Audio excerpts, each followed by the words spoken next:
My annual salary is $3 million. At my mother-in-law's 65th birthday party, she seated my husband's mistress at the head of the table. I didn't fight or argue. I just turned around and walked out. That night, my husband called me 73 times. I declined every call and then blocked his number. The Jubilee Hall, a private room in one of New York City's most exclusive restaurants, The Crown, was particularly boisterous tonight. Light from a colossal crystal chandelier was nearly blinding, glinting off the clinking wine glasses on the round tables. The air was a strange mix of premium single malt scotch and a cheap, cloying perfume. The party was in full swing when Evelyn Reed pushed open the heavy mahogany doors. She wore a sharply tailored black Tom Ford suit and 7-centimeter Jimmy Choo heels, a polished mahogany gift box in her hand. A trace of fatigue touched her face. She had just wrapped a grueling 6-hour transatlantic merger conference call. But the powerful aura, honed by years at the top of her industry, was undeniable. The moment she entered, the clamorous hall fell into a sudden hush. Well, well, look who it is. If it isn't our busy little work bee, Evelyn, a sharp, piercing voice broke the silence. The speaker was the guest of honor, and Evelyn's mother-in-law, Sharon Miller. She was clad in a flashy, tasteless, deep red sequin dress, a thick gold chain around her neck.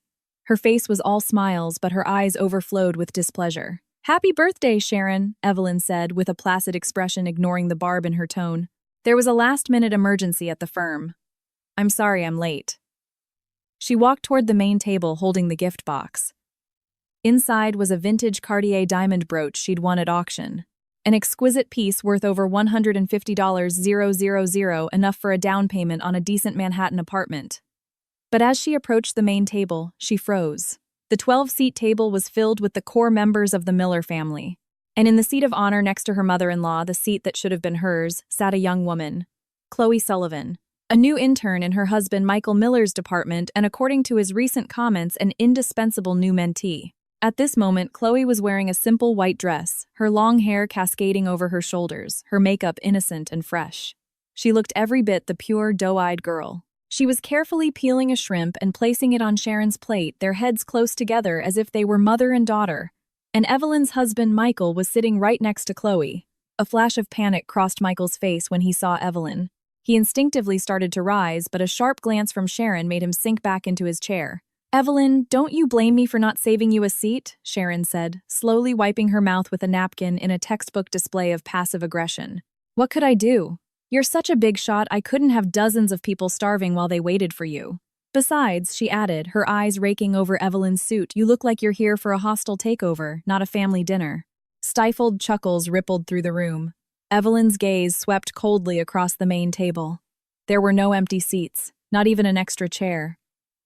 "Sharon, that's my seat," Evelyn said. Her voice was calm and devoid of emotion, but it carried an undeniable weight. Chloe looked up as if startled, a deer in the headlights. Her chopsticks clattered onto the table and her eyes instantly welled with tears. She turned an aggrieved face to Michael. "Oh, Michael. Did I do something wrong? I just saw an empty seat and your mother asked me to sit here and keep her company." I honestly had no idea it was Evelyn's seat. She made a show of getting up, then swayed delicately as if she were about to faint. "Oh, for heaven's sake, you just stay put," Sharon said, grabbing Chloe's arm. She then shot Evelyn a hostile look.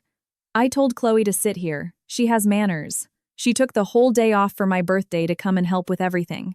Not like some people who make a little money and forget their own name, showing up late to their own mother-in-law's birthday." Michael finally spoke, though he couldn't meet Evelyn's eyes. His voice was weak. "You know Evelyn is busy with work. And that brooch she bought for you, it's incredibly expensive." "Expensive? How expensive?" Sharon scoffed, her greedy eyes flicking to the mahogany box in Evelyn's hand before she feigned indifference again. "Evelyn, I'm not nagging, but a woman's most important job is her family. Look at Chloe. Her salary might not be much, but she's thoughtful. She knows how to take care of people. What's the point of you making nearly $3 million a year? We barely see your face. And besides, all that money is just luck our family brought you. Do you think you'd be where you are today without my son's support?" A deep, incredulous laugh bubbled up inside Evelyn. Her annual salary was $3 million. She was a partner at one of the top investment banks in the country, handling billion-dollar deals. From the mortgage on this family's Upper East Side apartment to the lease on their luxury cars, from Sharon's medical bills to Michael's designer suits and watches, was there a single thing she hadn't paid for? Michael's so-called senior manager position paid a mere $80,000 a year, not even enough to cover the income tax she paid. And now, at his mother's birthday party, her seat had been given away to his blatant mistress, and her husband sat by like a coward, letting his mother humiliate his wife. Michael Miller, Evelyn said, ignoring Sharon's tirade and fixing her husband with a piercing gaze. Don't you have anything to say? Sweat beaded on Michael's forehead. He knew bringing Chloe here was wrong, a slap in Evelyn's face. But he didn't have the courage to defy his mother, nor could he bear to see the delicate flower next to him get hurt. He stood up, forced a smile, and walked over to Evelyn, lowering his voice. Come on, Ev, everyone's here. Mom's getting older, she just wants a lively party. Chloe is a guest, she came to help. It wouldn't be right to kick her out. How about, I ask the staff to add a chair, or maybe you could squeeze in at the kids' table over there, add a chair. The kids' table. Evelyn stared at the man before her, as if seeing him for the first time.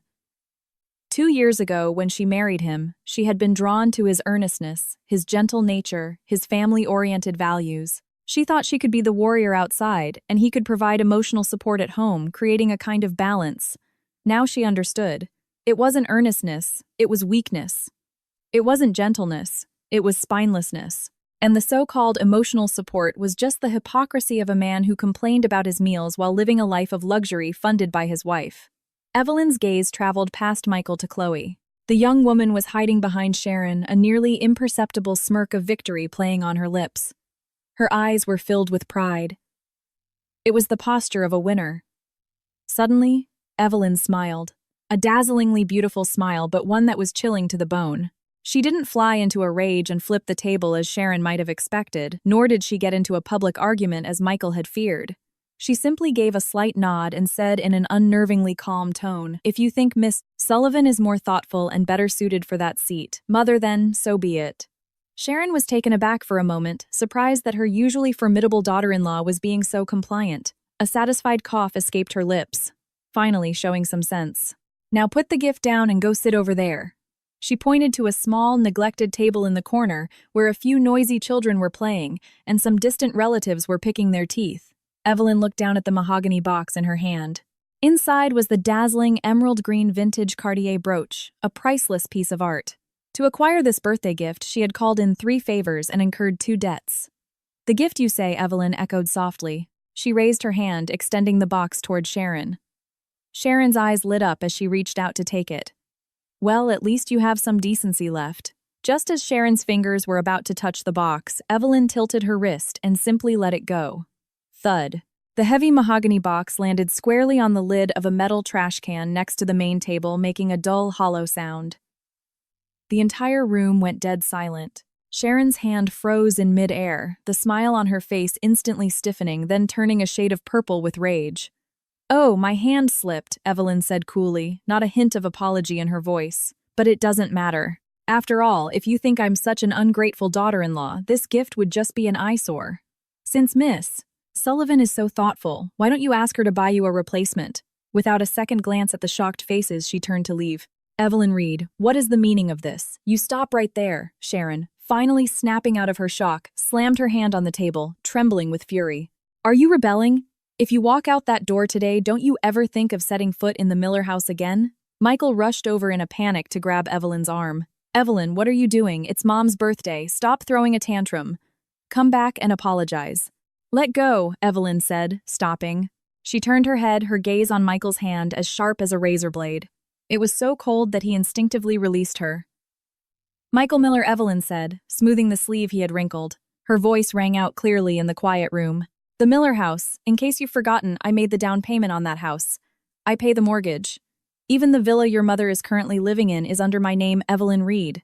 And you're telling me not to set foot in it. She let out a short, contemptuous laugh, her eyes sweeping over the pale-faced Sharon and the terrified Chloe.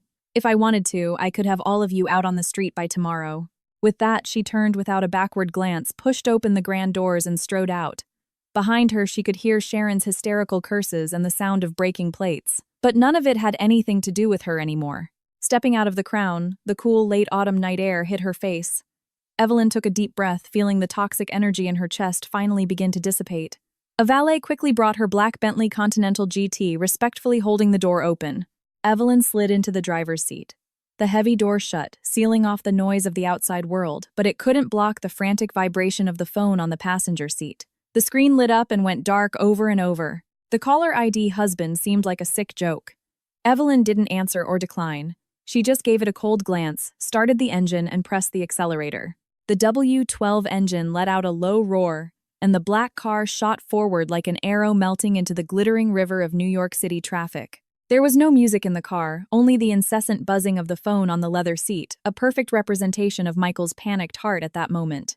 Evelyn's long, strong fingers gripped the steering wheel, her knuckles white. The truth was, she wasn't surprised by tonight's events. She had even anticipated them. When she married Michael 2 years ago, almost everyone around her had objected. At the time, she was known in the investment banking world as a relentless workaholic. Her salary wasn't the astronomical figure it was now, but it was already dozens of times Michael's. And Michael, he was just an ordinary junior manager at a stable corporation. His personality so placid it bordered on indecisive. What had she seen in him back then? The man who would bring her a bowl of warm soup when she worked late into the night. The man who would clumsily brew her ginger tea when she was suffering from cramps. She had seen a rare stability and sincerity in a world full of calculations and transactions. She thought that if she was strong enough, she could protect their home, protect this simple affection. But she was wrong. The one thing in this world that cannot withstand testing is human nature. The easiest thing to lose balance is an unequal marriage. As her career skyrocketed, as her salary broke into the millions and she became the youngest partner at her firm, Michael changed. First, it was silence. Whenever she excitedly talked about a successful project, he would just force a smile, say, "Oh, congratulations," and then go out to the balcony to smoke. Then it was sensitivity. When she bought him a $50,000 watch, he never wore it afraid his colleagues would call him a kept man. When she wanted to buy a bigger house, he said their current place was fine, that he didn't want to live in her charity. Finally, it devolved into vanity and vengeful indulgence. Evelyn's thoughts drifted with the passing streetlights back to a rainy night 3 months ago. She had come home early from a business trip, wanting to surprise him. As she opened the door, she heard her mother-in-law's whispering voice from the kitchen. "Michael, son, don't let that Evelyn walk all over you. Sure, she makes good money, but when a woman is that aggressive, she crushes a man's spirit. Look at you in front of her. You don't even seem like a man anymore." Then came Michael's frustrated reply. "Mom, stop it. If I don't rely on her, do you think my pathetic salary could pay the mortgage on this apartment? Oh, I'm not telling you to divorce her. She's our family's cash cow. If you break up with her, who's going to pay for your sister's college tuition? Who's going to buy my medicine? What I mean is it's only natural for you to have a little fun on the side. When a man feels smothered at home, he needs an outlet." At that moment, standing in the doorway, Evelyn felt a chill spread through her entire body. That very night, she found a lipstick that wasn't hers in Michael's car, and a receipt from a cheap motel. The date on the receipt was a night Michael had claimed to be working late. She didn't confront him immediately. Instead, as if conducting due diligence for a merger, she began to observe calmly. Soon the name Chloe Sullivan surfaced. A fresh college graduate, young, flirtatious, a girl who couldn't stop saying, "Mr. Miller, you're so amazing. Mr. Miller, you're so brilliant." This cheap worship was filling the void of masculine pride that Michael no longer felt with Evelyn. Michael was enjoying the material life Evelyn provided, driving the luxury car she bought, living in the penthouse she owned, all while seeking validation as a strong man from another woman. How pathetic. And how disgusting. Evelyn had given him a chance. A month ago, she had probed gently. "How's the new intern at your company, I hear? The Gen Z kids are really changing the office atmosphere. You need to make sure you maintain professional boundaries." At the time, Michael's eyes had darted around nervously as he swore, "Oh, them, they're just kids. They don't know anything. I have to teach them everything from scratch. It's exhausting." What kind of boundaries would there be to cross? Watching his clumsy performance at that moment, Evelyn's heart had died completely. She didn't expose him. She just quietly began preparations for asset division and instructed her assistant Sarah to start gathering evidence. She had wanted to end this marriage with a final shred of dignity. She had hoped they could part amicably. But tonight, the actions of Sharon and Michael had completely crossed her final line. Was that a birthday party? No, it was a meticulously planned compliance test.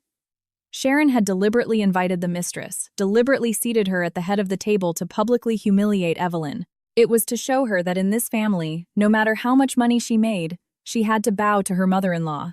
She had to tolerate her husband's infidelity. She had to lower her head. If Evelyn had tolerated it today, if she had sat at that corner table, then tomorrow Chloe would have been moving into her penthouse, sleeping in her bed and spending her money.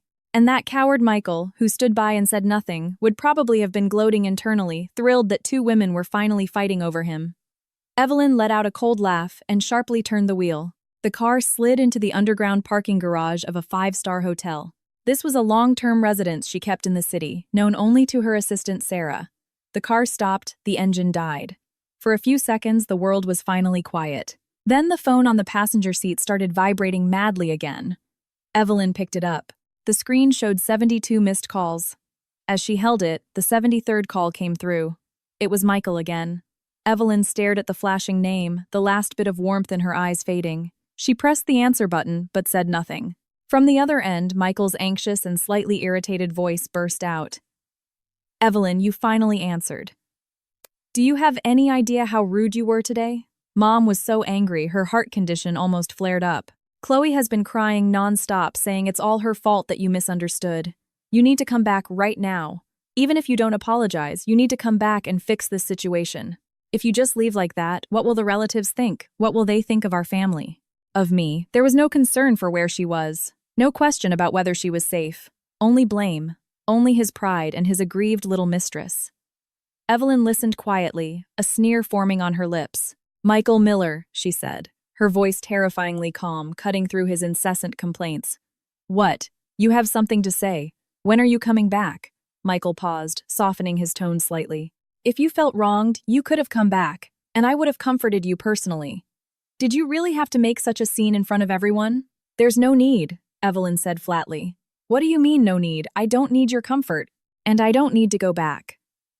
Evelyn saw her reflection in the car window. Her eyes were burning with ambition and determination. "Michael Miller, if you like that thoughtful Miss Sullivan so much, then I'll grant you your wish. That house, that bed, and your materialistic mother, I'll give them all to you." "Evelyn, what are you talking about? Don't be impulsive. What couple doesn't fight?" Michael finally sensed that something was seriously wrong. His voice began to tremble. "I mean," Evelyn said, enunciating each word with chilling clarity, "let's get a divorce." "Divorce?" Michael's voice went up an octave. "Are you crazy? Over something so trivial, Evelyn. Don't try to scare me with divorce. You're 30 now. What kind of man do you think you can find after a divorce? Some young kid who's only after your money?" Even at this moment, he was trying to manipulate her. Evelyn felt it was no longer worth wasting another word on him. "You'll find out soon enough whether I'm scaring you or not. Just wait for the papers from my lawyer." With that, she hung up without hesitation. Then her fingers moved, quickly blocking his number, removing him from all social media and payment apps. After completing this digital exorcism, she let out a long breath, as if expelling 2 years of accumulated poison from her chest. The world was finally quiet. Evelyn opened the car door, her heels clicking on the concrete floor as she walked to the elevator and pressed the button for the top-floor presidential suite. As the doors closed, she called her assistant Sarah. "Miss Reed." Sarah's professional voice came through. Even at 9 p.m., she was always on standby. "Sarah, contact the legal team. I want the final divorce settlement on my desk by morning." Evelyn's voice had reverted to the cool, decisive tone of a professional. "And I need the records of Michael Miller's money transfers to Chloe Sullivan and a copy of the apartment lease he took out for her. I want everything you've gathered." Her voice was especially clear in the enclosed elevator, each word like a steel ball hitting ice. "And pull out the prenuptial agreement Michael and I signed 2 years ago. Prepare to file." Sarah was clearly surprised for a moment on the other end, but her voice was soon filled with suppressed excitement and efficiency. "Understood, Miss Reed. I'll handle it immediately. All the evidence has been backed up, including the dashcam footage from his car that you asked me to save. It contains their entire conversation. It'll be more than enough to make him suffer in court." "Excellent." Evelyn stepped out of the elevator, swiped her keycard, and opened the door to the suite.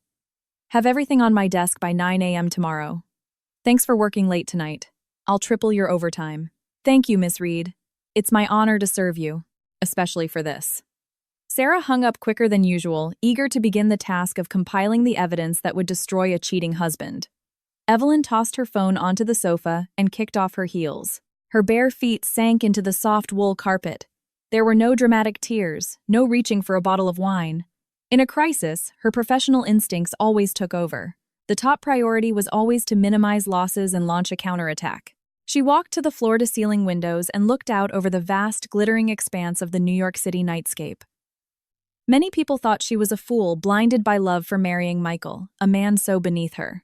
The truth was, she was just busy. Too busy to cultivate a relationship with an equal. She thought that by marrying an ordinary man, she could have a peaceful home. But now that the ordinary man had decided he was no longer content with being ordinary, it was time to replace him. Assets. A contemptuous smile touched Evelyn's lips. As a veteran investment banker, she had set up the most rigorous asset protection for herself long before the marriage. Family trusts, offshore accounts, and a detailed prenuptial agreement that even specified post-marital asset appreciation. Michael thought her $3 million salary was marital property. What a dream! The bulk of her income came in the form of consulting fees and bonuses paid into a private company registered in her name. While she paid for all their living expenses, that was consumption, not asset accumulation. The only thing Michael might get from this divorce was probably a few pieces of antique furniture whose value he didn't even know. Buzz. The phone on the sofa vibrated again. This time it was her best friend Olivia. As soon as Evelyn answered Olivia's signature, vibrant laugh erupted before she could even speak. "Girl, I just heard you went to the Crown and absolutely demolished that psycho mother-in-law and her foxy little mistress. And you blocked Michael. Is it true? If you've really come to your senses, I'm popping a bottle of champagne right now." "News travels fast," Evelyn said, walking to the minibar and pouring a glass of water. "It's true. I'm filing for divorce." "Yes! You go, girl!" Olivia practically shouted. "I've been telling you for ages that scumbag Michael wasn't good enough for you, living off you and daring to throw a fit. And his mother is a complete monster. Divorce him. Absolutely.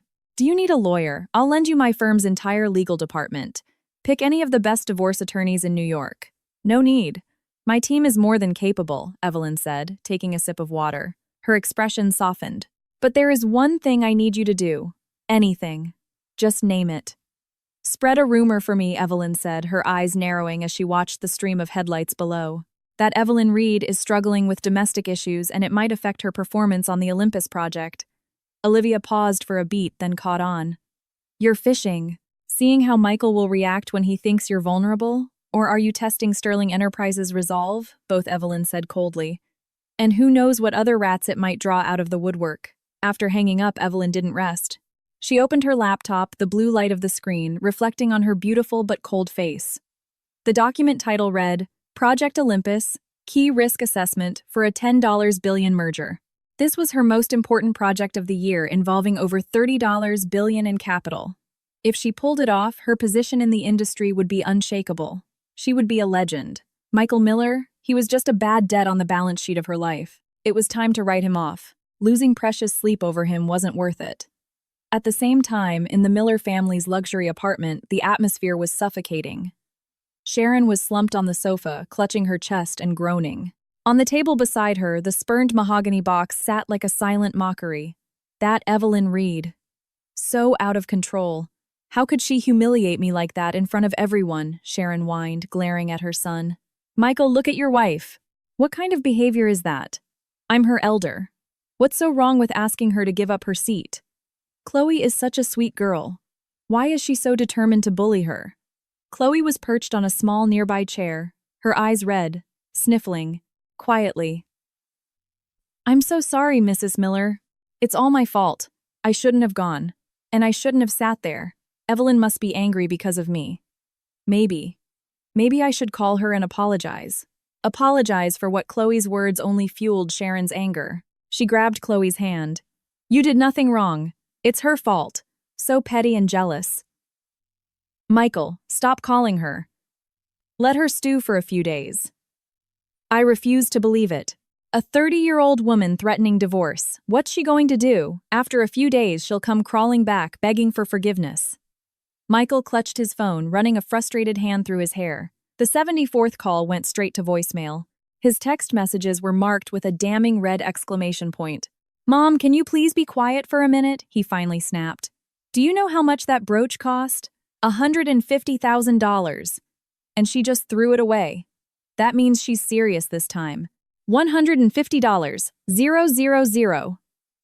Sharon's eyes went wide, and she greedily stroked the mahogany box. That ungrateful. "Well, she gave it to me, so it's mine now." At least she has that much sense. The point isn't the brooch. Michael paced the living room anxiously. She blocked me. On everything. If she really files for divorce. He looked around the lavishly decorated apartment, thought of the Porsche in the garage. Without Evelyn, all of this would disappear. So what? Sharon waved her hand dismissively. Let her divorce you. My Michael is handsome, a senior manager at a big company. Finding another wife is no problem.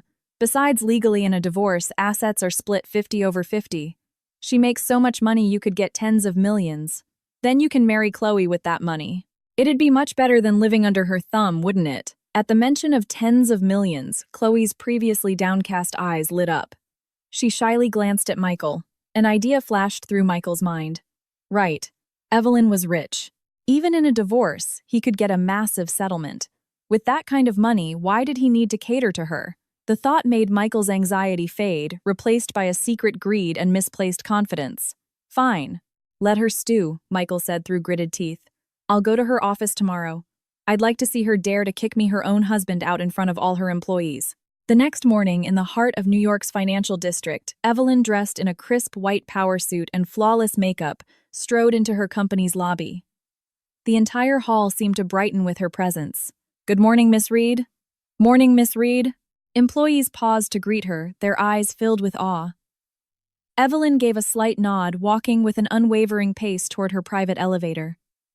Sarah was already waiting by the door, holding a thick stack of documents. Miss Reed, here is everything you requested, Sarah said in a low voice, handing her a blue folder. All of Michael's infidelity evidence and the copy of the prenuptial agreement. The legal team has also drafted the divorce papers. They are ready to be served at any time. Good work, Evelyn said, taking the folder without a glance and tucking it under her arm. Put that aside for now. Inform the project team we're having a meeting in conference room 1-10 minutes about the second round financing for Project Olympus. Yes, ma'am. A look of admiration flashed across Sarah's face. This was Evelyn Reed. Even when her marriage was imploding when it came to work, she was a precision instrument. No emotion could cloud her judgment. The atmosphere in the conference room was tense. Project Olympus had complex stakeholder interests and several senior executives were at a loggerheads. The data on the PowerPoint slides was a dizzying array of red and green. The risk is too high. Their bottom line is non-negotiable. They're squeezing our profit margin to almost nothing, a VP said, wiping sweat from his brow. If we don't take it, our competitor will. We'll lose 3% of market share, another director countered. Amidst the debate, Evelyn remained silent. She held a pen in her hand, her cool gaze fixed on the K-line chart on the large screen. Suddenly, the pen in her hand stopped. Click. A soft, sharp sound. The conference room immediately fell silent. Increase the discount rate on the cash flow projection in the third spreadsheet by 0.5%. Evelyn's voice was quiet, but it carried an authority that could not be defied. And I want a deep dive into the hidden debt of the target company's subsidiary. Focus on 3 specific overseas transfers they made this quarter. The team was momentarily stunned, then fingers flew across keyboards. 2 minutes later, the VP gasped. My God, Miss Reed, you're a genius. Using your calculation, their valuation is inflated by $2 billion. And those 3 transfers, they're highly suspicious. They look like related party transactions. The room filled with awed murmurs. The way everyone looked at Evelyn shifted from respect to outright worship. With a single glance, she had seen through the deception hidden in a multi-billion-dollar project. This was the capability a $3 million salary bought. Evelyn closed her folder and stood up. Redraft the proposal. We're lowering our offer by 15%. If they refuse, let them know. Sterling Enterprises is also very interested in this project. They'll know what to do. With that, Evelyn walked out of the conference room, followed by the admiring gazes of her team. The sound of her heels on the marble floor was firm and decisive. She had just returned to her office and hadn't even had a sip of water when the internal line from the front desk rang. Miss Reed, we have a problem. The young receptionist's voice was panicked. There are some people downstairs causing a huge disturbance. They claim to be your family and are demanding to see you. Security can't stop them. The older woman, she's lying on the floor and rolling around. Evelyn's hand holding the phone tightened, her eyes instantly turning icy. Family. An older woman in a tacky sequin dress, a young woman and a man in glasses. Yes, that's them. The receptionist was almost in tears. The grandmother has a megaphone and is shouting that you're ungrateful, driving your mother-in-law to her death and trying to ruin your husband. It's lunchtime, a huge crowd has gathered and people are filming. Evelyn let out a cold laugh. So they had come. With Michael unable to reach her, the loose-lipped Sharon couldn't hold back. She hadn't expected them to be foolish enough to cause a scene in the middle of the financial district. Did they think this was a flea market where they could get what they wanted by throwing a tantrum? Stay calm, Evelyn's voice was soothing. Tell security not to forcibly remove them, just maintain order. And have Sarah meet me downstairs with the USB drive I prepared. Yes, miss. Read.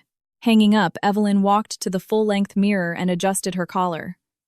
The woman in the mirror had perfect makeup and sharp eyes, with no trace of the fear one might expect from a so-called family scandal. Since they were so eager to offer up their faces for slapping, she wouldn't be polite. The downstairs lobby was chaos. Sharon was splayed on the floor, wailing a portable megaphone, amplifying her shrill voice to a deafening volume. Oh, the injustice. Everyone come and see. This is the multi-million-dollar executive Evelyn Reed, so glamorous on the outside but rotten to the core. My son, who I raised with my own blood, sweat, and tears, married this heartless monster. She's cheating on him with another man. And now that she's found someone new, she wants to abandon her husband. She's trying to kick a poor widow and her son out onto the street. Michael stood nearby.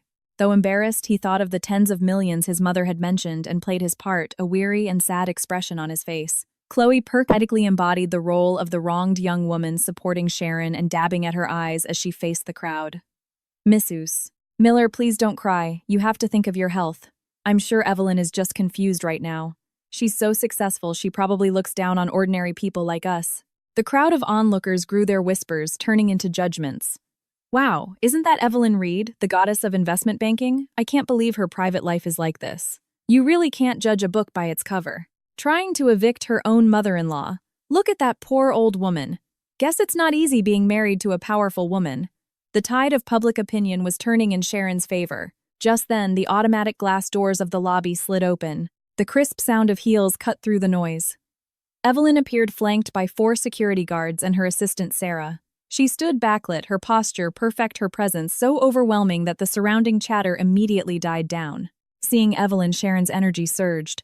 She scrambled up from the floor and tried to rush forward. Evelyn Reed, you heartless thing, you finally show your face. Everyone look, this is the homewrecker. Before she could get close, 2 tall security guards blocked her path like twin towers. Ma'am, please calm down. Calm down. You dare tell me to calm down, Sharon shrieked, jumping up and down. You're the one meeting other men trying to divorce my son and trying to take all the money. Has your conscience been eaten by a dog? I'm telling you, if you don't give us an explanation today, I'm not leaving this place. Michael also stepped forward, his expression one of deep pain. Evelyn, I know you're under a lot of stress from work. That's why I've always put up with your temper. But on Mom's 65th birthday to just walk out like that in front of everyone, it really hurt her. Even if you found someone else, we could have sat down and talked about it. Why did you have to be so cruel? His words skillfully painted Evelyn as a hot-tempered, unfilial, and unfaithful person, adding fuel to the fire. The onlookers gasped their gazes toward Evelyn, now filled with contempt. Evelyn was so angry she almost laughed. She scanned the crowd, her eyes finally landing on Michael's hypocritical face. Michael Miller, do you know what happens to liars? You should be careful your tongue doesn't rot. She turned slightly and nodded at Sarah. Since everyone is so interested in the truth, let's give them a show. Sarah stepped forward, holding a tablet connected to the massive outdoor LED screen on the building's facade. It was a screen Evelyn's company leased for project promotions, usually showing financial news. Today it would be a public execution stage. The screen flickered and then lit up with a clear image security camera footage from the Crown's private dining hall. On the screen, a smiling Sharon was pulling Chloe to the head of the table, whispering, "Chloe, you're so sweet. You sit here with me. This seat is for family." Michael stood by, meekly avoidant. Then Evelyn walked in, saw the scene, and without any argument, calmly placed the expensive gift aside and turned to leave. The scene changed to another video. This time it was dashcam footage from Michael's car dated 2 weeks prior. The audio was crystal clear. Michael, Chloe's coquettish voice purred. "That old hag is so obsessed with work she has no idea how to be a woman. You deserve so much better. Just be patient, baby," came Michael's greasy, greedy voice in reply. "Once I trick her into putting a few more assets in my name, I'll drop the bomb. Then we can use her money to travel the world." The video even showed the 2 of them kissing in the car. Though the light was dim, their faces were unmistakable. The crowd erupted. Whoa, what a plot twist. So the man was the one cheating, and he brought his mistress to his mom's birthday party to provoke his wife. What a scumbag. That old woman is disgusting. It's her son's fault, but she's blaming her daughter-in-law. He was planning to live off his wife's money with his mistress and steal her assets. Complete trash. The onlookers who had just been sympathizing with Sharon now turned on the trio with fury. Some were even looking for things to throw from their bags. Sharon was completely stunned. She never imagined Evelyn would have such conclusive evidence, let alone the guts to display it publicly. That's fake. It's photoshopped, she stammered, flailing her hands. Don't believe it. She works in finance. She can forge anything with money. Forged Evelyn smiled coldly and took a stack of printed bank records from Sarah, tossing them into the air. Sheets of A4 papers scattered like snowflakes landing at the feet of the crowd.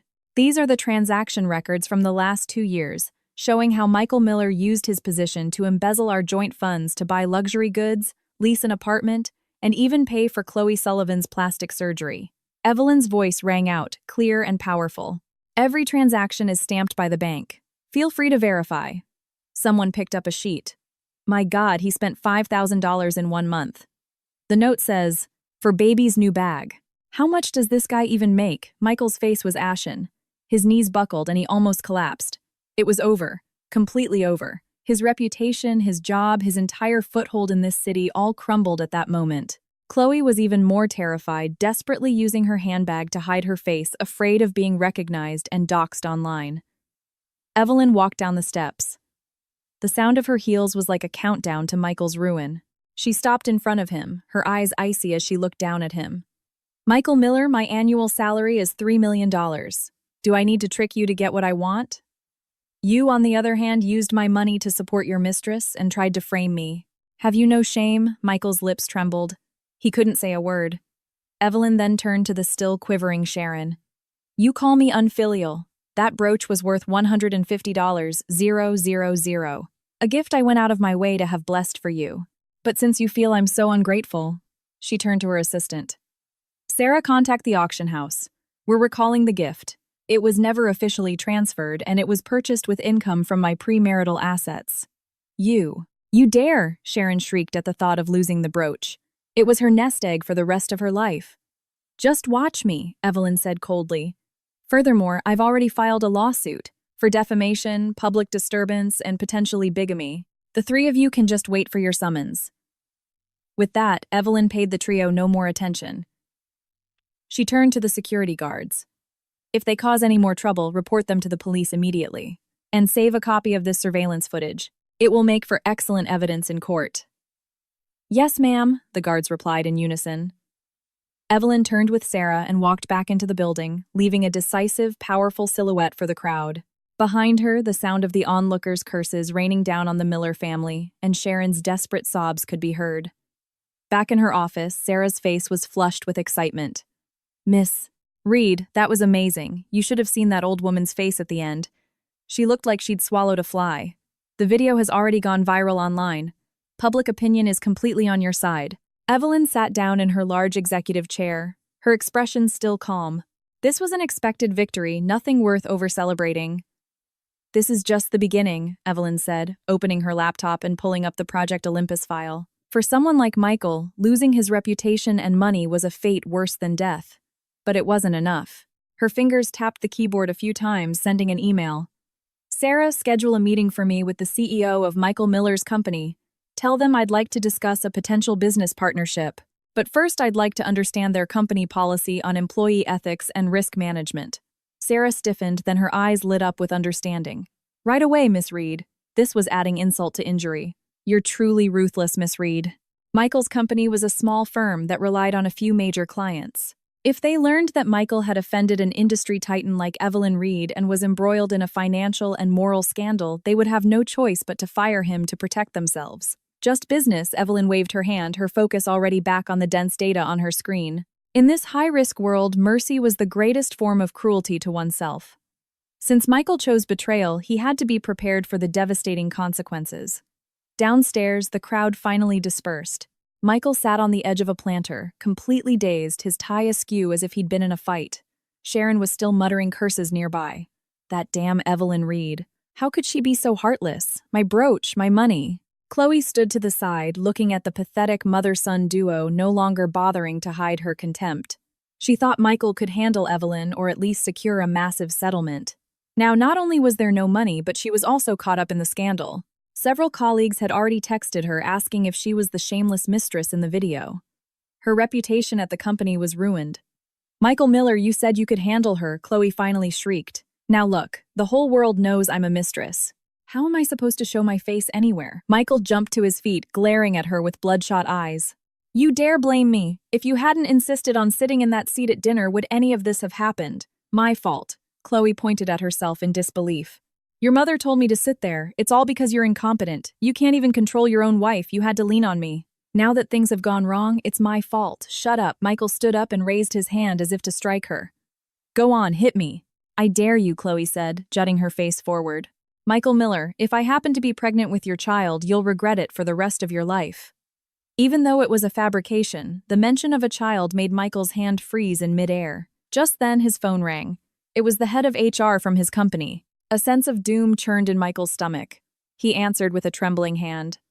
"Michael Miller, in light of your serious personal misconduct, which has had a severe negative impact on the company's reputation, the board has decided to suspend you from your duties effective immediately. Please return to the office to hand over your work. We will also be conducting a full audit of all accounts you have managed." The call ended with a dull click. Michael's hand went limp. The phone fell to the pavement, the screen shattering. Suspension. Audit. It was over. The fake receipts he had submitted to reimburse Chloe's expenses. They would never stand up to scrutiny. If proven, that was embezzlement. That was jail time. A wave of unprecedented terror washed over Michael. His legs gave out and he sank to the ground, his eyes vacant. Not far from him, Chloe watched this scene unfold, her eyes darting quickly. Michael was clearly finished. She had to find a way out for herself. Maybe that USB drive can be used for something else, she thought. Chloe looked at Michael's slumped form. The last trace of affection in her eyes rapidly cooled, replaced by cold calculation. She felt the backup USB drive in her purse. It was her insurance policy in case Michael ever tried to abandon her. It contained all the evidence of his infidelity over the past year, all the times he had used the company card to please her, all the kickbacks he'd received. It was originally leverage to force him to marry her. Now it was her last lifeline.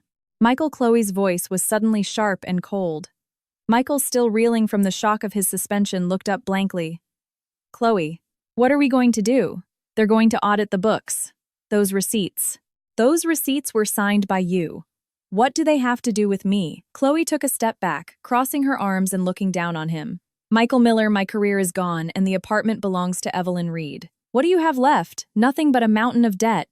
Michael was stunned, unable to believe this was the same sweet, helpless girl who used to worship him.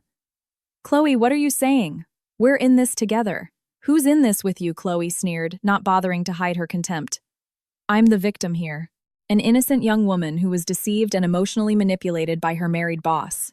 Since you can't give me a future, let's settle the present." She held out her hand. "For the last year I've been with you for my emotional distress, and for my wasted youth. Compensation. A total of $50,000. Give me the money, and I'll disappear. I'll never bother you again." Sharon, who had been listening blankly, shot up as if electrocuted at the mention of money. $50,000. "You shameless hussy. Are you crazy? You seduced my son, and now you're demanding money? I'll kill you." Sharon rushed at her, but Chloe easily dodged. No longer playing the victim, Chloe pulled a small recording pen from her purse and waved it. "Don't waste your energy, old lady. I also have recordings of Michael using company money to buy you that massage chair and pay for the repairs on your old house. If you don't pay up, I'll send this evidence straight to his company's audit team. Then it won't just be a suspension.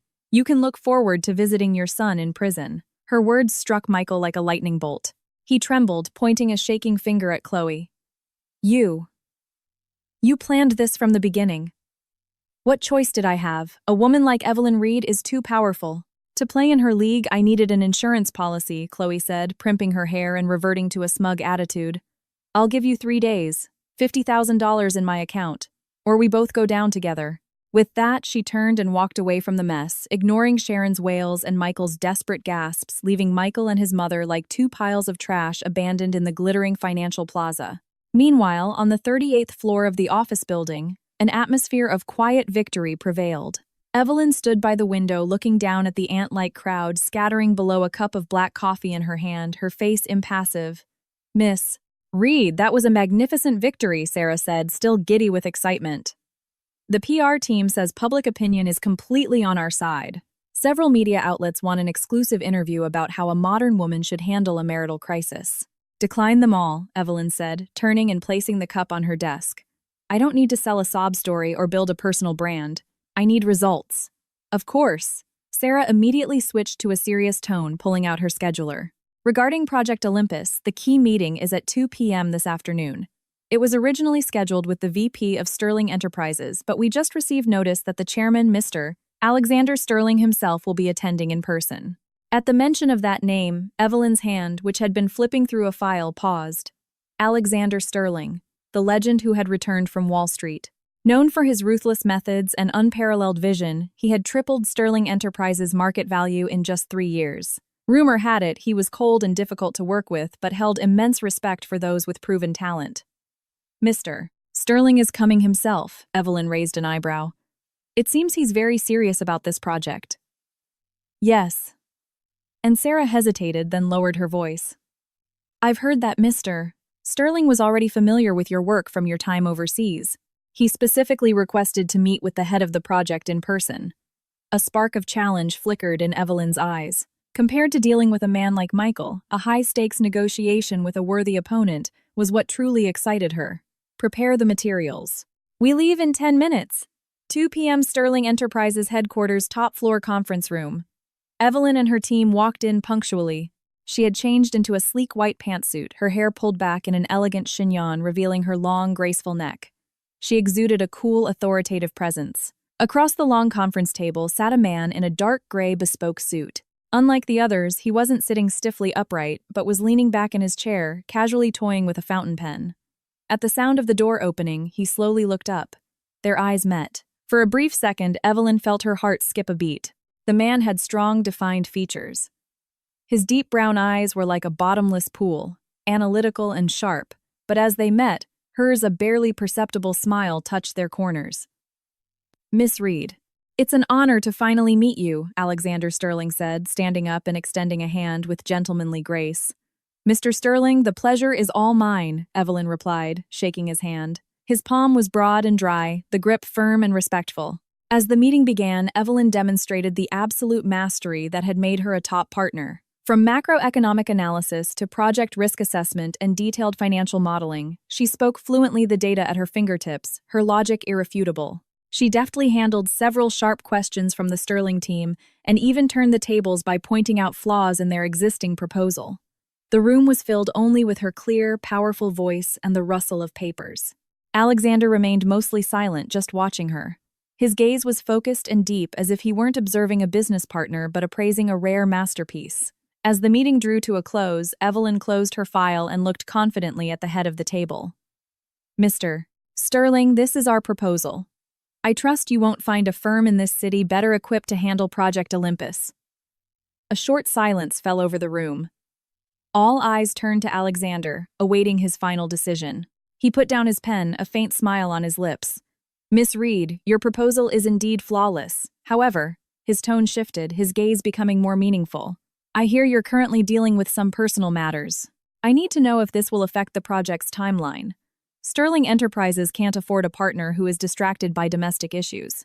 Evelyn's eyes narrowed. Was he questioning her professionalism or was he testing her limits? The atmosphere in the room froze. Sarah clutched her pen nervously. But Evelyn just smiled, a light, unruffled expression. Mr. Sterling, your information is accurate. But I must make a correction. I am not dealing with personal matters. I am liquidating a bad asset. She looked him straight in the eye, her gaze unwavering. Just as a successful project requires divesting from non-performing assets, so does a successful life. A timely write-off is essential for future growth. As for whether it will affect my work, she gestured to the flawless presentation on the screen. I believe the last 90 minutes have already provided the best answer. A deep look of admiration filled Alexander's eyes. Liquidating a bad asset. Well said. He began to clap. Miss Reed, you live up to your reputation. We would be delighted to work with you.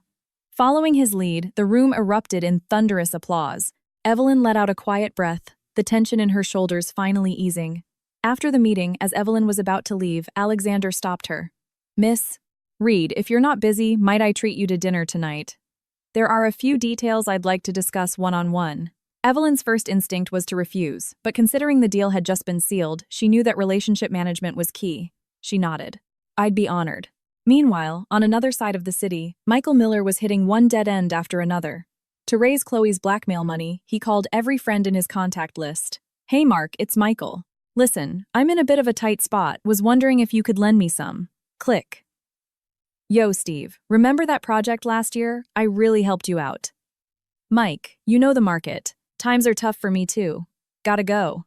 The so-called friends who used to drink with him and pat him on the back now avoided him like the plague, having heard the news of his suspension and falling out with Evelyn Reed. This was reality. Michael sat in a dark, dingy rental room, not daring to face Sharon's nagging. He stared at the endless payment reminder messages on his phone, clawing at his hair in despair. His credit cards were maxed out. Payday loan apps rejected him. Was he really going to have to wait for Chloe to report him and go to jail? Just then, his phone pinged. A new friend request on a messaging app. The profile picture was black. The note contained only 2 words, get even. On a strange impulse, Michael accepted. A message came through immediately. Want revenge on Evelyn Reed, want to take back what's yours. Michael's fingers trembled as he typed a reply. Who is this? The reply was swift.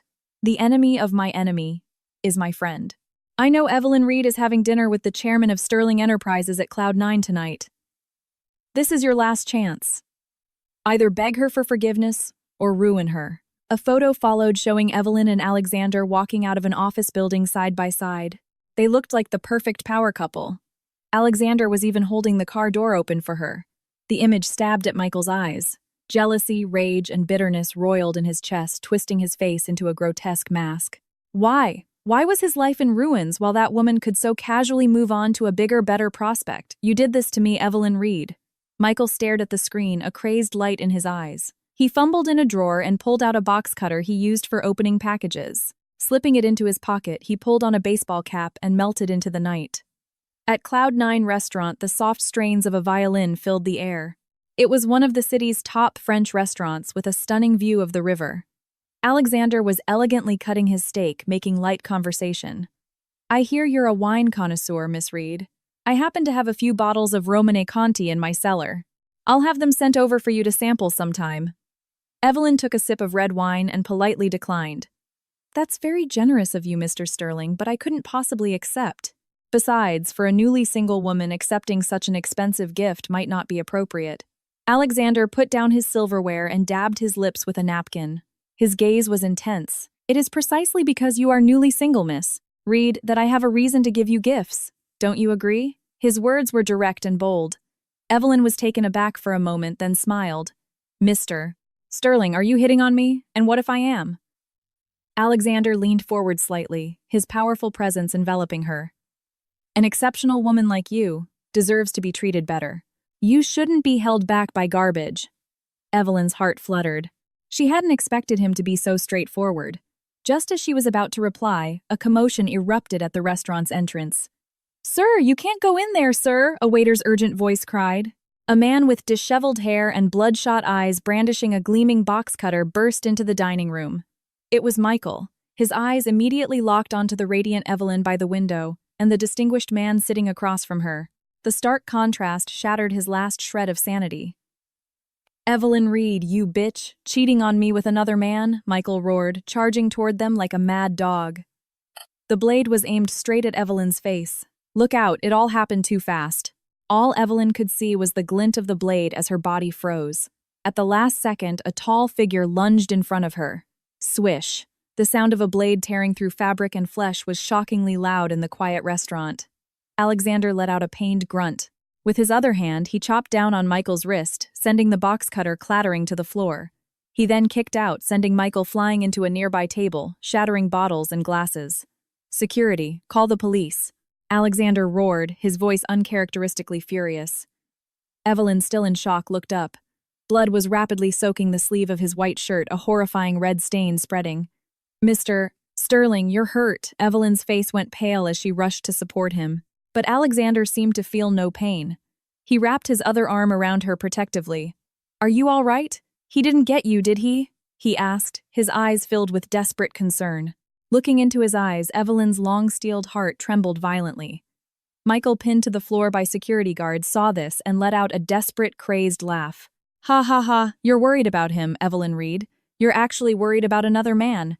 You cheated too. You're just like me. You're dirty too." Evelyn turned her head. Her gaze toward the man on the floor was as cold as if she were looking at a corpse. If there had been any lingering shred of pity for their past, Michael had just personally destroyed it. "You had a chance to walk away. You chose this path. This is no longer just a divorce. This is attempted assault.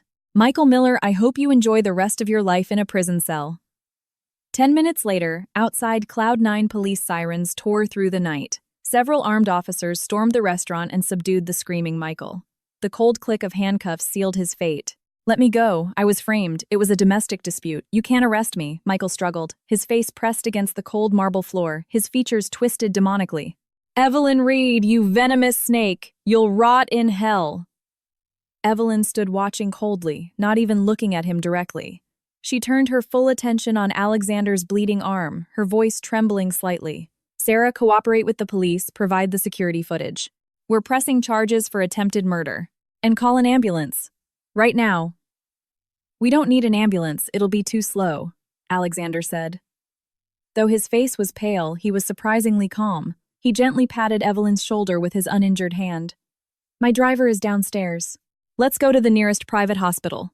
Evelyn pressed her lips together and silently supported his good arm. "I'm coming with you." The emergency room was filled with the smell of disinfectant. When the doctor cut away Alexander's shirt sleeve, a gash nearly 4 inches long was revealed.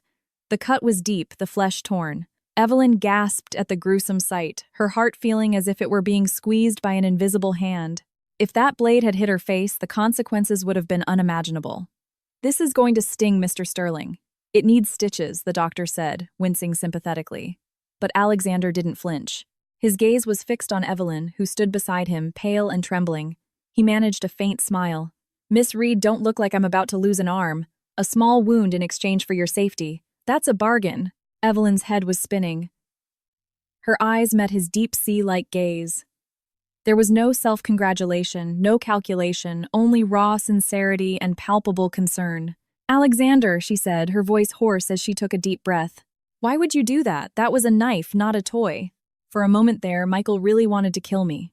Alexander looked at her, his expression softening. "If I had stopped to think to weigh the pros and cons, I probably wouldn't have. But in that moment, it was instinct." Instinct. The word struck Evelyn's heart hard, creating a crack in the fortress she had built around it. Throughout her marriage, Michael had always been the one hiding behind her, needing her protection. Faced with trouble, he retreated. Faced with blame, he deflected. She had become so used to being the soldier on the front lines that she had forgotten she too could be protected. Just then, Sarah rushed in, breaking the delicate atmosphere between them. "Miss Reed, Mr. Sterling." She glanced at Alexander's bandaged arm with respect, then reported Michael Miller has been detained. "The police have reviewed the surveillance footage. Given that he was aiming for your face and neck, they are classifying it as attempted murder. Even with the best lawyer, he's looking at a minimum of 10 years. She paused, her face twisting in disgust. Sharon Miller and Chloe Sullivan are causing a scene at the police station, claiming Michael has a history of mental illness and trying to get him released. Sharon tried to force her way into the hospital to beg you for mercy, but was stopped by security." Evelyn let out a cold laugh, a murderous glint in her eyes. "Mental illness. Creative. Tell the lawyers not to accept any form of settlement. As for Sharon, if she harasses me again, sue her for public disturbance and have her locked up with her son." "Understood." Sarah nodded, then looked at Alexander. "Mr. Sterling, given what happened tonight, the signing ceremony for Project Olympus was scheduled for tomorrow morning. Considering your injury, perhaps we should postpone it." "No postponement," 2 voices said in unison. Evelyn looked at Alexander, frowning. "You have 12 stitches. The doctor said you need to rest. This is not the time to talk about work." But Alexander was resolute. "Project Olympus involves multiple stakeholders. A single day's delay invites more risk. Besides," he said, looking at Evelyn meaningfully, "it's my left arm that's injured. My right hand has no problem signing." More importantly, his gaze deepened. "I don't want anyone to think that Evelyn Reed's business partner would back down because of a minor incident. I want all of New York to know Sterling Enterprises is your most steadfast ally." Evelyn was speechless. Even while injured, his first thought was of her professional standing and the stability of their project. This sense of partnership, of fighting side by side as equals, was something she had never experienced. After a moment of silence, Evelyn conceded, though her tone was still firm. The signing can happen tomorrow, but the venue is changed to this hospital. I'll have my legal team bring the documents here. A smile spread across Alexander's face, his eyes filled with affection. As you wish, Miss Reed. The next morning in the VIP suite of a private hospital, a unique signing ceremony took place. There were no flowers, no red carpet, no flashing cameras, but the key executives from both companies were present, creating a solemn and tense atmosphere. When Alexander fluently signed his name with his uninjured right hand and stamped the Sterling Enterprises seal on the contract, the weight that had been pressing on Evelyn's shoulders finally lifted. The $10 billion project was officially launched. This signified that after liquidating her draining marriage, her career had not only survived but had soared to new heights. After the executives left, only Evelyn and Alexander remained in the room. Sunlight streamed through the blinds, casting a warm glow on Alexander's pale face. "Thank you," Evelyn said, looking at him, her voice sincere. "For last night and for today." "If it's just verbal thanks, I don't need it," Alexander said, leaning back against his pillow. "But if Miss Reed wouldn't mind, could you peel an apple for me? It's a bit difficult with one hand." Evelyn smiled and began skillfully peeling an apple from the fruit basket. "I've always wondered," Alexander said, suddenly watching her. "A woman as intelligent and discerning as you. What did you ever see in Michael Miller?" Evelyn's hand paused for a fraction of a second, then continued moving. Her voice was calm, as if telling someone else's story. "I was young. I mistook obedience and compliance for love. I thought that by marrying an ordinary man, I could have an ordinary, simple life. It was only later that I realized, a worthless marriage doesn't bring you stability. It just drags you down." She finished peeling the apple, cut it into slices, and handed it to him. "But I should thank him. He made me realize what I truly want." And now, Alexander took the apple but didn't eat it, his gaze fixed on her. "What kind of partner do you want now, Evelyn?" The air in the room became thick with unspoken meaning. Evelyn met his unabashed gaze. "Mr. Sterling, is this an interview?" she asked, half joking. "No," Alexander said, putting down the apple and leaning forward, closing the distance between them. "It's a self-recommendation." His tone was unusually serious, shedding the ruthlessness he usually wore in the boardroom. "Evelyn, I admire your talent, I respect your integrity, and my heart aches for your strength. I know you just ended a terrible marriage and might not trust in relationships right now.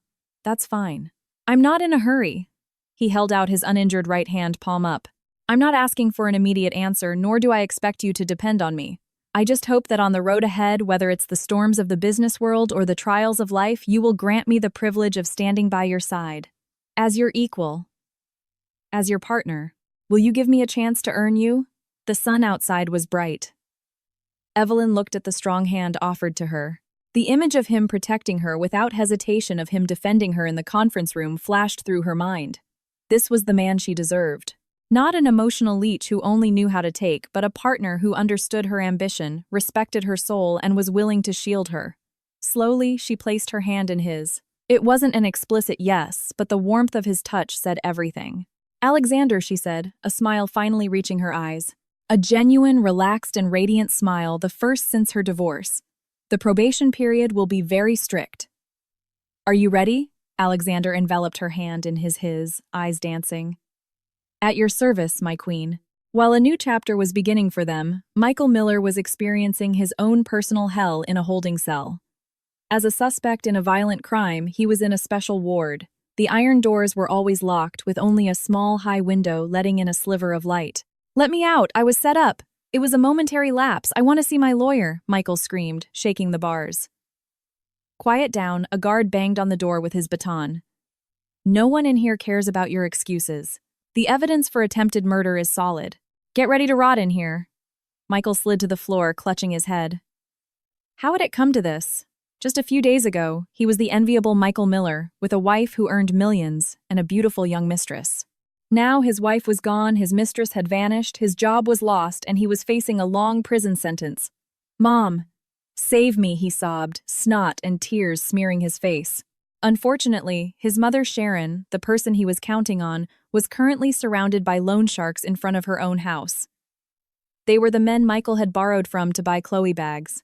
Now that he was locked up, the creditors had come for his next of kin. "Old lady, your son owes us 30 grand.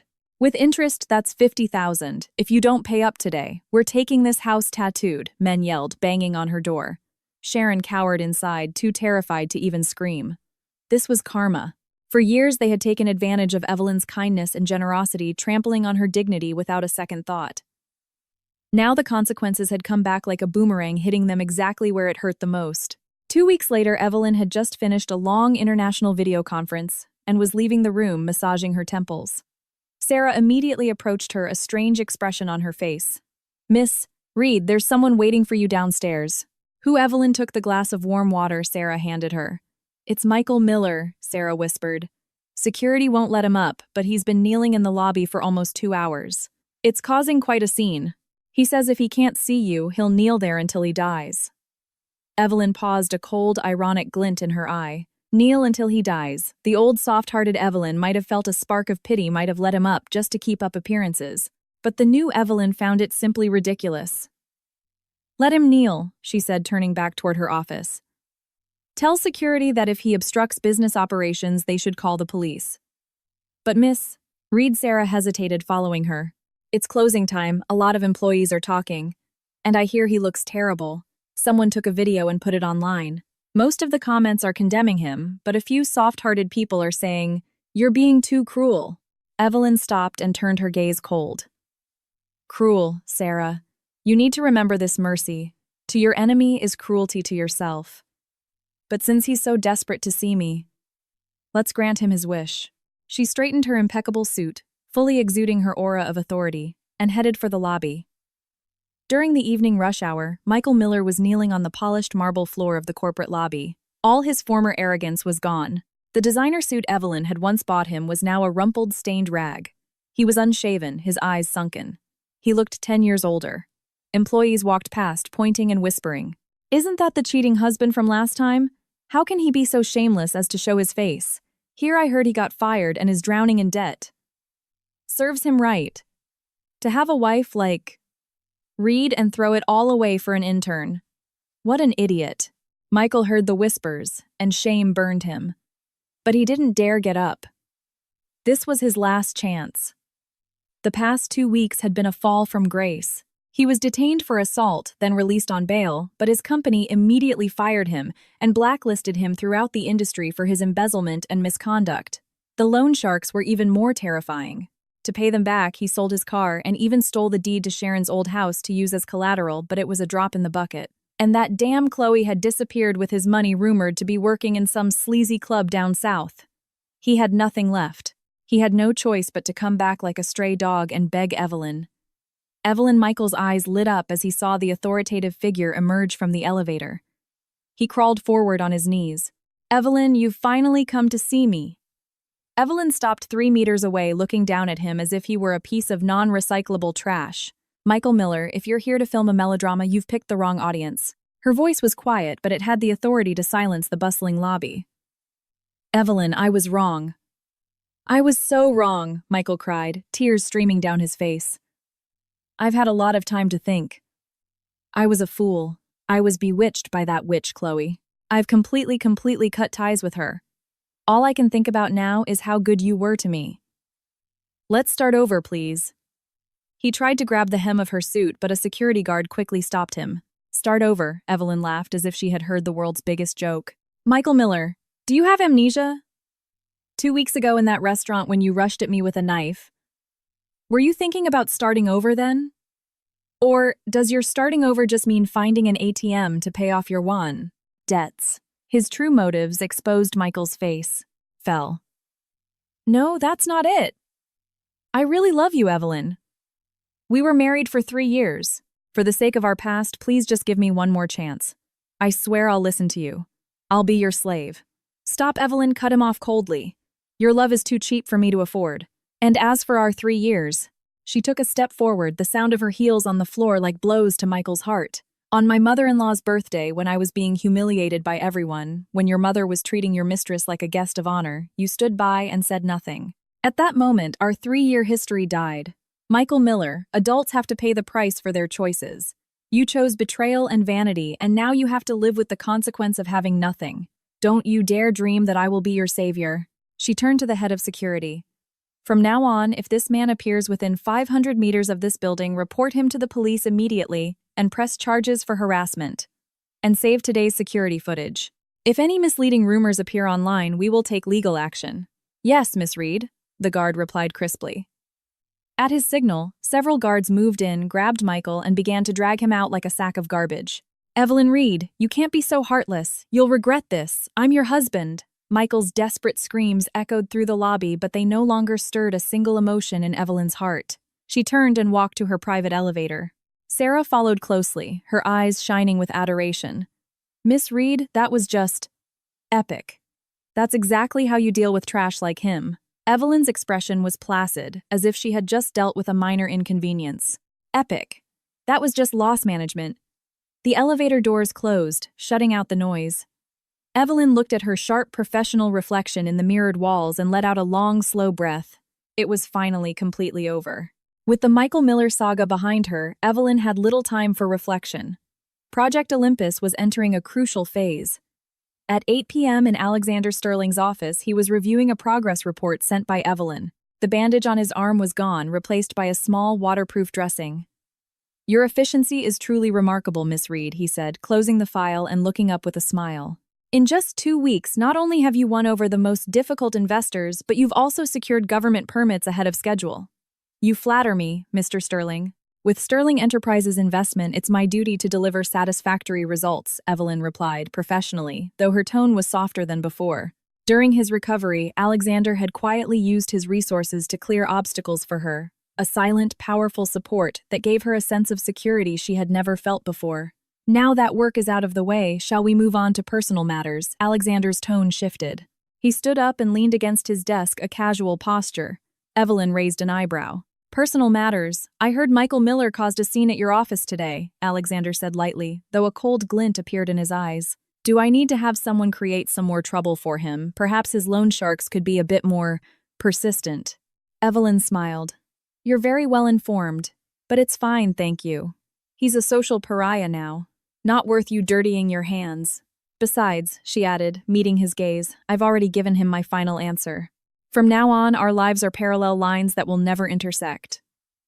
"Good," Alexander nodded.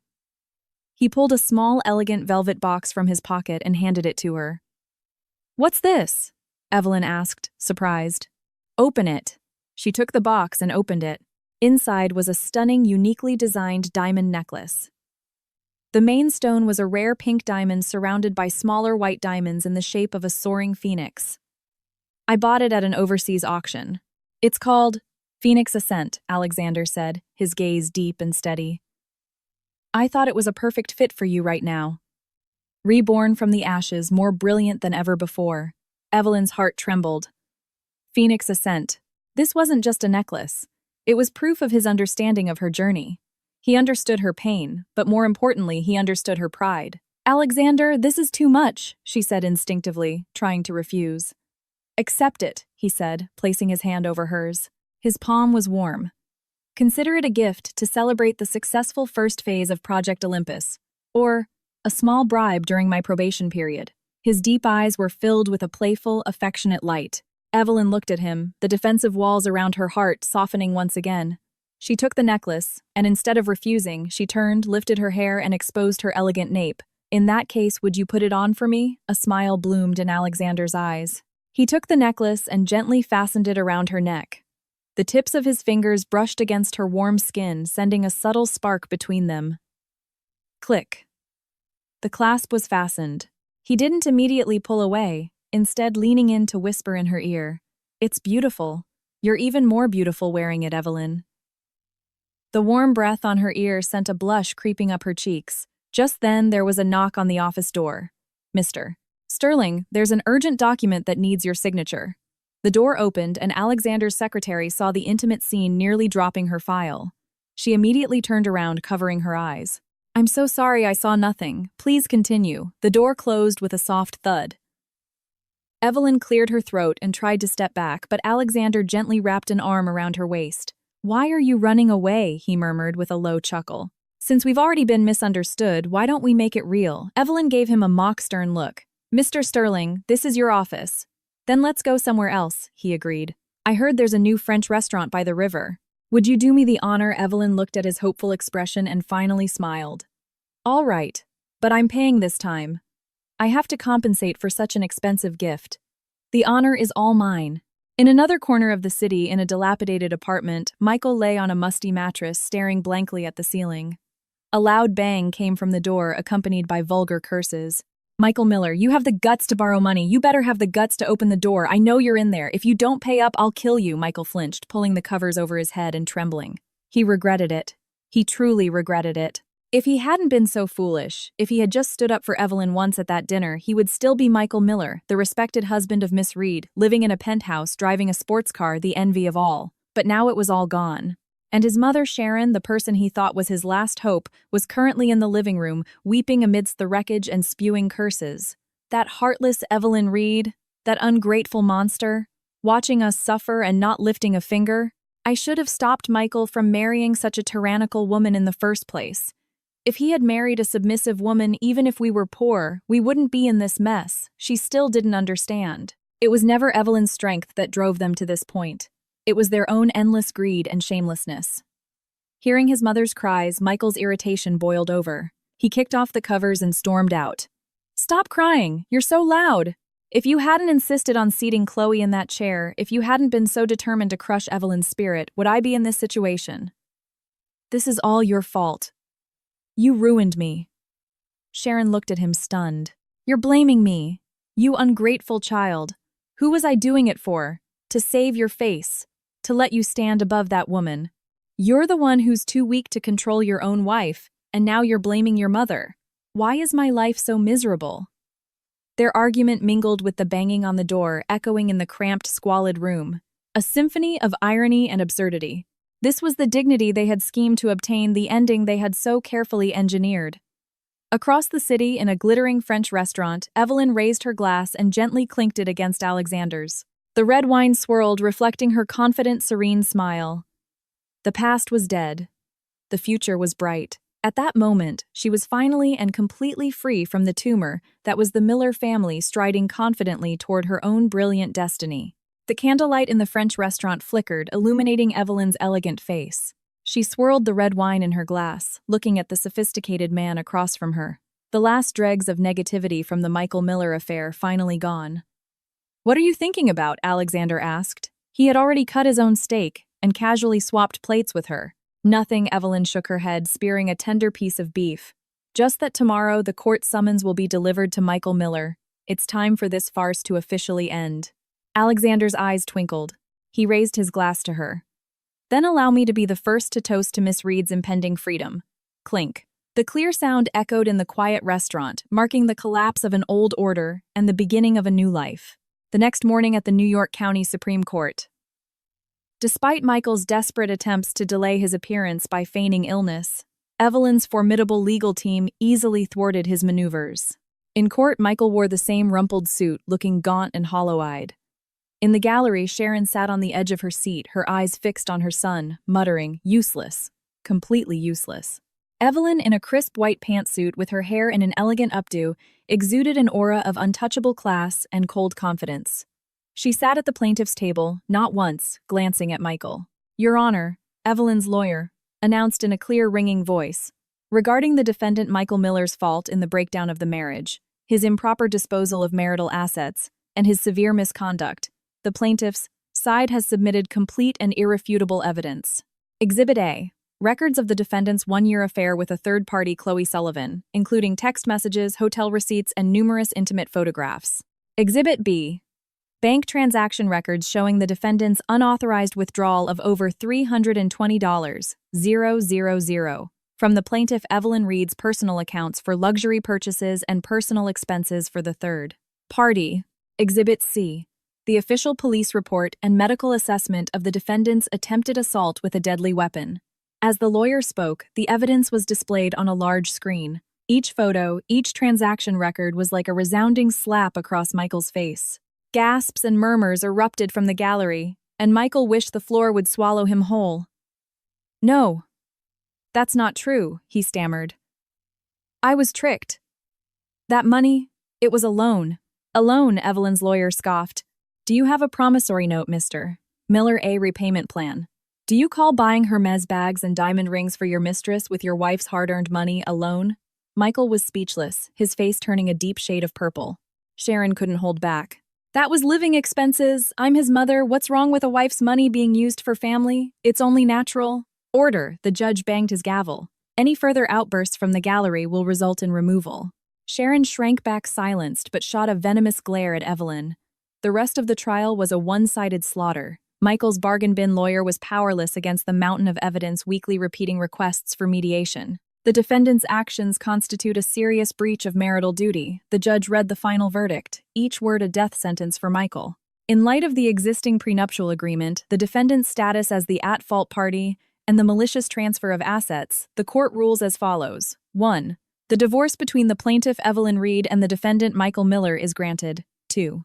The defendant Michael Miller is not entitled to any division of marital property and has no right to claim spousal support. 3. The defendant is ordered to repay the plaintiff the $320,000 he improperly disposed of plus an additional $100 0 inches punitive damages. 4. All other claims by the defendant are dismissed. Bang! The gavel fell. Michael slumped in his chair, his eyes vacant. Net worth 0. Debt $420, 000. He was finished. I object. I object. Sharon rushed forward, trying to get to Evelyn, but was restrained by the court bailiffs. Evelyn Reed, you venomous snake. You have so much money, why do you have to ruin us? You'll be punished by God. Evelyn calmly gathered her papers and walked to the railing, looking down at the hysterical old woman. Sharon, it wasn't me who ruined you. It was your own greed. Her voice was quiet but sharp. When you were parading your son's mistress at the party to humiliate me, did you think of today? When your son was using my money to support another woman? Did you say a single word to stop him? This $420 000 is what your son owes me, and it's the justice your family owes me. She then turned to the catatonic Michael. I'll be filing a court order for enforcement. If you can't pay, I hope you enjoy spending the rest of your life on the bad credit list. Without a shred of sympathy, Evelyn walked out of the courtroom, leaving behind Sharon's desperate sobs and Michael's dead silence. Outside the courthouse, the sun was bright. She took a deep breath of free air. Congratulations, a smooth, deep voice said. Alexander Sterling was leaning against a black Maybach holding a bouquet of red roses and smiling at her. What are you doing here? She asked, pleasantly surprised. How could I miss such an important moment? He said, handing her the flowers. I came to pick up my girlfriend from work, and to celebrate her new life. Girlfriend Evelyn raised an eyebrow, accepting the fragrant bouquet. Aren't you moving a little fast, mister?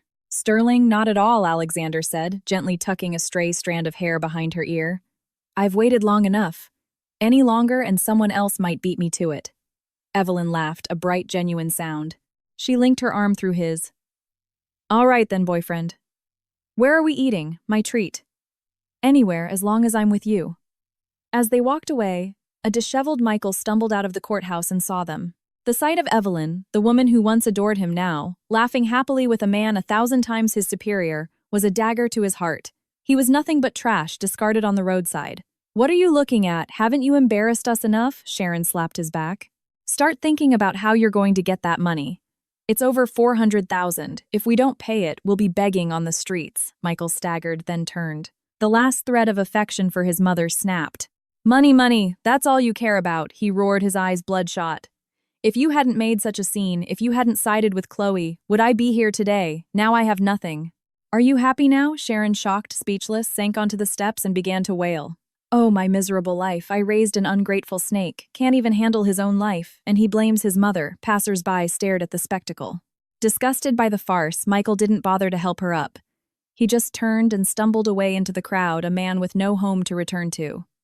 A week later in Evelyn's office. Good news, miss. Reed, Sarah burst in. The court seized Michael Miller's car and sold it at auction for $20,000. And she paused with a satisfied look. Chloe Sullivan has been arrested. Oh, turns out after she took Michael's money and fled south, she got involved in illegal online gambling, lost everything, and ended up in debt to loan sharks. She was caught red-handed trying to steal a client's Rolex watch to pay them off. When the police ran her record, they found she was wanted in connection with our case and transferred her back here. Evelyn just nodded, unsurprised. As for Sharon Miller, Sarah continued, her pension account has been frozen. She's been showing up at the construction site where Michael is working, demanding that he support her. He's close to losing that job too. Let them be, Evelyn said, her gaze fixed on the city's skyline. From now on, you don't need to report any news about irrelevant people to me. Understood, Miss Reed. Oh, and Mr. Sterling sent flowers. He said it's a pre-congratulation for your promotion to global partner. Evelyn smiled. Headquarters had confirmed it yesterday.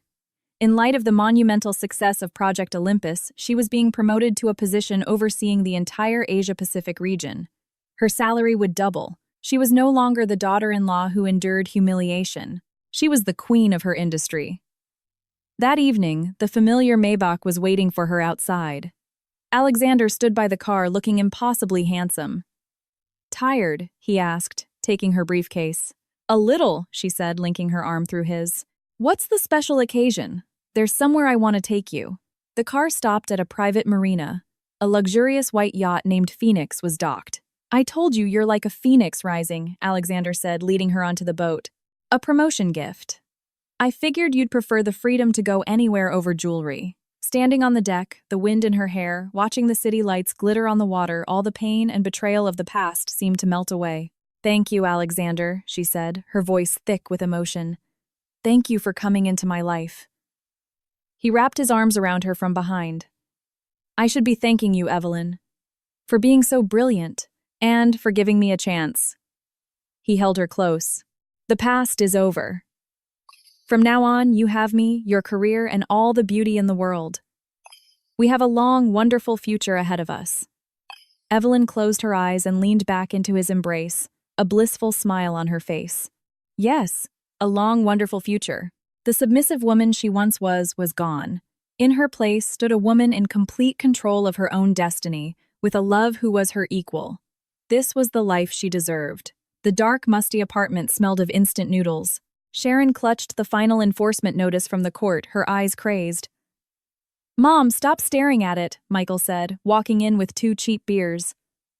The dust from the construction site still clung to his clothes. $420, 000, Sharon muttered, then looked at him with desperate eyes. Michael, go and beg her. You were married once. She's so rich, what's a few $100,000 to her? Just grovel, she'll take pity on you. Pity, Michael laughed dryly. Mom, you didn't see her in court. She looked at me like I was a dog. She's not the woman she used to be. Then what do we do? Am I supposed to collect cans to pay this off? Sharon wailed. It's all that Chloe's fault, that homewrecker. I knew she was a bad seed. Michael's hand tightened on the beer bottle. At the mention of Chloe's name, a deep hatred filled his eyes. If he hadn't been so vain, if he hadn't let his mother humiliate Evelyn at that party, he would still be living the good life. But there were no ifs in life, only consequences. 6 months later, at the Global Financial Summit in New York, the spotlight was focused on one person. And now, please welcome the winner of this year's Most Influential Investor Award and our keynote speaker, global partner at TS Aspen, Miss Evelyn Reed. Amid thunderous applause, Evelyn walked onto the stage in a deep blue suit, radiating power and confidence. Good evening, everyone, she began. 2 years ago, someone told me that in the wolf pit of investment banking, a woman's place was merely decorative. Today, with TS Aspen's performance in the Asia-Pacific region, I am here to tell you that gender is the biggest glass ceiling in the business world, and it was made to be shattered. In the front row, Alexander Sterling watched her, his face beaming with pride. This was his love, his queen. Later at the reception, a commotion at the door drew everyone's attention. A ragged, desperate-looking man was trying to force his way in. Let me in. I need to see Evelyn Reed. I'm her ex-husband. It was Michael. He looked like a completely different person, broken and crazed. Evelyn, you're so rich. Why did you have to ruin me? My mother is sick. She needs surgery. Just give me 50,000. No, 10,000. Please, I'm begging you. The crowd murmured in disgust. Evelyn turned her expression unreadable. She walked towards him, her voice as cold as ice. Michael Miller, this is a financial summit, not a public restroom for you to air your dirty laundry. Evelyn, please help me, he wailed. The foreman at the construction site ran off with our wages. My mom had a stroke. You used to feed stray cats, remember? You're a kind person. Think of it as charity. Kindness is reserved for those who deserve it, she said. She turned to a security guard and handed him a business card. Please enhance security. We can't have such filth contaminating the event. As she turned to leave, Michael, seeing all hope was lost, pulled out a rusty utility knife.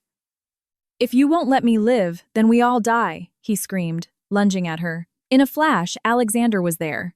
A swift kick broke Michael's wrist, sending the knife flying. In a second, he had Michael pinned to the floor, his voice a low, dangerous growl. You want to die. Security guards swarmed in and dragged the screaming Michael away. The chaos subsided. Alexander turned to Evelyn, his rage replaced by deep concern. Are you all right? She shook her head, a warmth spreading through her chest. I'm fine. Thank you, Alexander. Protecting you is my instinct, he said, taking her hand. He then turned to the shocked guests. My apologies for the disturbance. That man is my fiancé's ex-husband.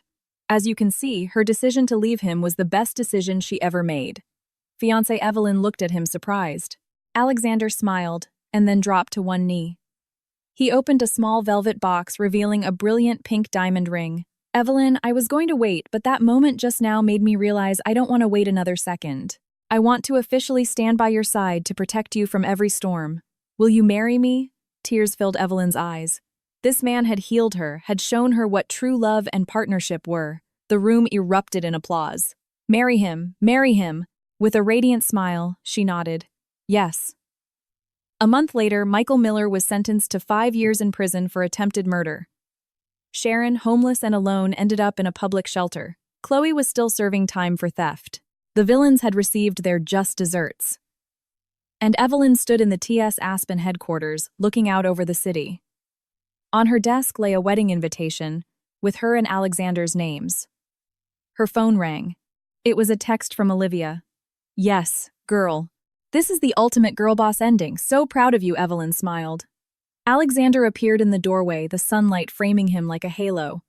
Ready to go, future Mrs. Sterling, he asked, holding out his hand. She walked over and placed her hand in his. Always. Outside, the sun was setting, painting the sky in gold and rose. Her golden age was just beginning.